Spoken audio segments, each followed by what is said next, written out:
அனைவருக்கும் என்னுடைய இனிய காலை வணக்கங்கள். இப்போ ஒரு டைலாக் பார்ப்போமா?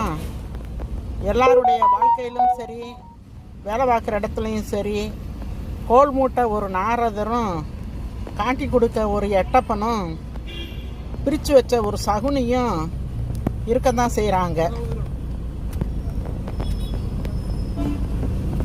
வழியாட்டம் ஒரு நாயும் வரமாட்டான், ஆனால் பழி சுமத்த 10,000 பேர் வருவான். இந்த பிரித்து வைக்கிற சகுனி இருக்கானே, கோல் மூட்டுற நாரதர், வெட்டப்பர், எல்லாருமே நல்லா அவங்களா கண்டிப்பாக இருக்க மாட்டாங்க. கெட்டவங்க தான் இந்த மாதிரி போஸ்ட்டுக்கு வர்றது. அந்த கெட்டவங்கெல்லாம் கடவுள் அவங்க கண்ணை பிடுங்கி எரிஞ்சு விட்டுருவார். அவங்கள எண்ணெயில் வறுத்தெடுத்து தாளிப்பார். அடுத்த ஜென்மத்தில் அப்படி தான் அவங்களுக்கு நடக்கும்.